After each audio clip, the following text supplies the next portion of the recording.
Straumēnu žigulītis ir Variebas republikas galvenais āzis, viens no mūsu saimniecības simboliem. Viņš ir arī Kolija portāla rīkoto pasākumu īpašais viesis un degustētājs pie svētku galda, kamēr visi pļavā. Ar zigi kopā nofotografēties grib gandrīz ik viens. Katram lopiņam saimniecībā ir sava vieta un savs darbiņš darāms, un žigulīša galvenais pienākums ir ēšana un viesu izklaidēšana pasākumos. Ar šiem abiem viņam uzticētajiem atbildīgajiem pienākumiem marmorkrāsas āzītis tiek galā lieliski, un viņš zina, āžus un kazas Straumēnos ciena. Viņi gan strādā pasākumos kā robotu putekļu sūcēja reklāmas, gan ir piedalījušies pat specializētajā garspalvaino koliju izstādes čempionu ringā par pārsteigumu citiem dalībniekiem, tiesnešiem un skatītājiem. Variebas eksperimentālās šķirnes āzītis piedzima 2013. gada 15. aprīlī, pavisam vārgs, turklāt jaunai kazai, kas par viņu nevēlējās rūpēties. Žigulītis nemaz nelīdzinājās tiem veselīgajiem kazas bērniem, kur jau īsi brītiņu pēc dzimšanas ceļ uz kājās un meklē mammas tesmeni. Uzreiz bija skaidrs, ka mūsu saimniecībā dienas gaismu ieraudzījis pudeļbērns jeb pupinātors. Cilvēkiem, kuriem par lopiņu audzēšanu nav nekādas saprašanas, jāpaskaidro, ka ar šādu terminu apzīmē tādu dzīvnieku mazuli, kurš turpmāk barojams no pudelītes. To, protams, nedara kaza pati, bet mēs, kazu saimnieki. Tā nu mēs ienesām āzīti istabā, un tālāk mūsu ģimenes locekļi sāka strādāt par kazas aizvietotājiem. Ragi mums neizauga, toties mekšķēt gan iemācījāmies. Tikai otrās dienas vakarā mazulis spēja uzslieties kājās, bet pirmos soļus grīļodamies spēra vēl pēc diennakts.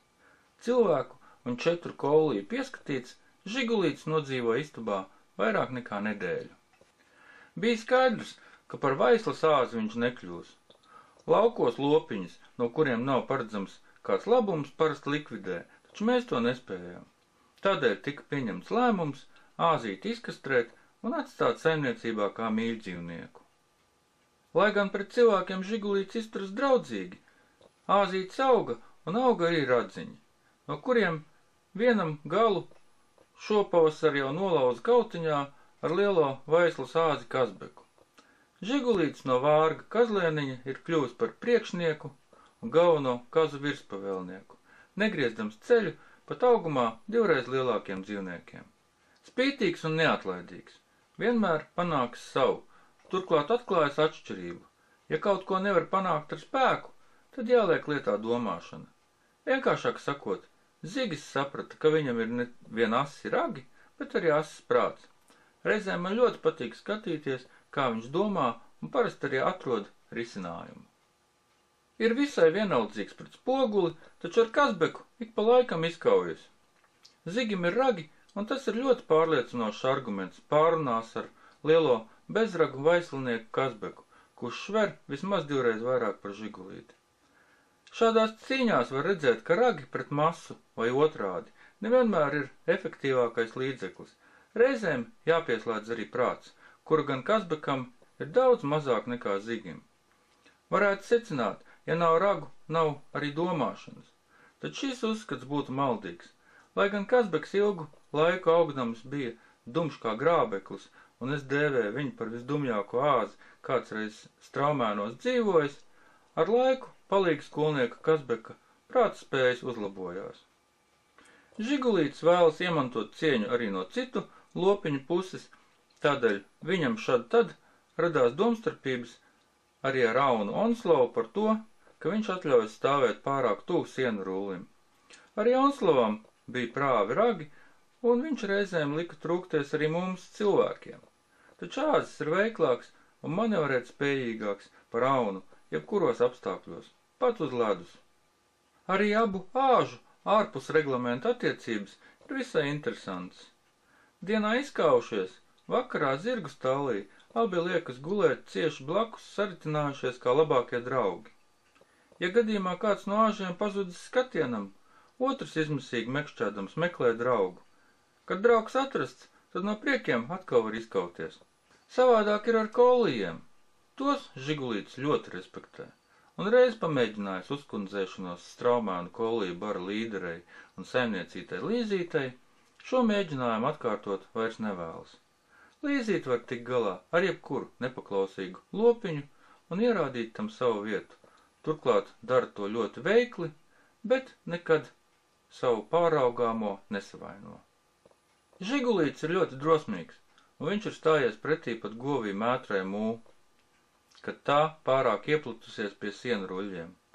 Govī patika dzenāt prom no siena aitas, taču āzim padarīt neko nevarēja.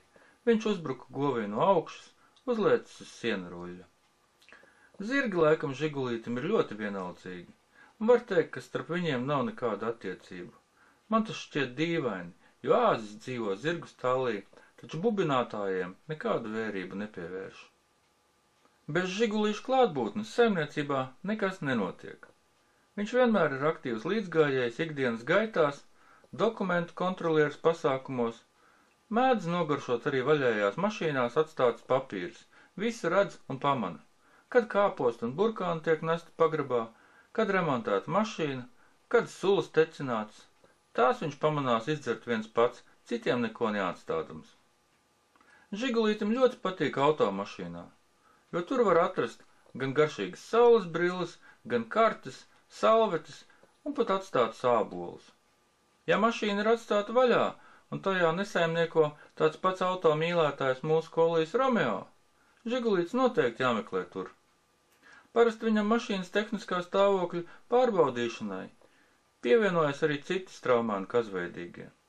Var, protams, gadīties, ka pēc šādas pārbaudas tehnisko apskati vairs neiziet, taču āzim par to visu droši vien ir sava versija. Reizēm viņš tiek vizināts mašīnā, piemēram, brauc līdz Ievai uz Pieturu pēc Justīnas, kad viņa ar skolas autobusu atgriežas no Vānes. Šajos brīžos āzis ir nevien ļoti svarīgs, bet arī disciplinēts. Viņš nekad nav piegānījis mašīnu. Tieši ikdienā, vērojot Žigulīti, man radās doma par socializētu āzīšu audzēšanu, tādējādi dodot šiem gudrajiem un skaistajiem dzīvniekiem iespēju kļūt par mīluļiem un dzīvot, nevis pārvērst tos gaļas izstrādājumos. Iespējams, ka pirmajā brīdī piedāvājums iegādāties socializētus āzīšus kā mīļdzīvniekus varētu likties mazliet dīvains, tādēļ pacentīšos paskaidrot, kāpēc. Tā nebūtu nav sekošana amerikāņu modei, turēt kā mīļdzīvnieks jebkuras savvaļas vai lauksaimniecības dzīvnieks. Pie šādas domas nonācām pakāpeniski, ikdienā vērojot kazas un strādājot ar tām. Kā kazu, aitu un zirgu īpašnieks var apgalvot, ka tieši kazas no visiem lopiņiem ir visinteliģentākās, apveltītas ar asu prātu un apbrīnojumu līdzsvaru izjūtu. Ļoti ziņkārīgas un neatlaidīgas. Ātri mācās un attīstās. Ikdienā mēs ne tikai audzējam lopiņus, bet nodarbojamies arī ar to socializēšanu un trenēšanu. Kazas var apgūt dažādus trikus, iemācīties elementāru paklausību un pat piedalīties šķēršļu pārvarēšanas sacensībās. Ja jūs interesē socializēta āzīšu iegāde, lūdzu sazinieties ar mums, varam apspriest noteikumus un izmaksas. Žigulītis piedalīsies arī mūsu jaunajā šovā Dollija pret Koliju, vai tavs suns ir attapīgāks par aitu, kura filmēšanu Straumēnos sāksim visai drīz pēc šīs sērijas pirmizrādes.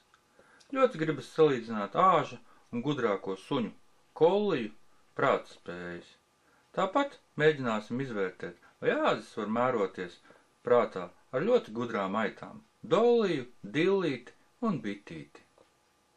Ir sācies pavasaris, sienas vairs tik labi zigim negaršo, tādēļ viņš vada kazu baru pa neatļautām takām uz kaimiņu pļavām, jo kazas un āža daba paredz, ka garšīgāks ir viss tas, kas ir citur. Kaimiņos arī tie paši krūmi labāk iet pie dūšas. Kamēr mūsu simtgalvainais lopiņu bars uzvedas mierīgi, es steidzu samontēt Kolija portāla jaunā seriāla Kazu Nostra pirmo sēriju, cerībā, ka mans stāsts jums patiks. Šovasar mēs ļoti daudz filmēsim, un rudenī stāstu par kazām turpināsim. Uz tikšanos!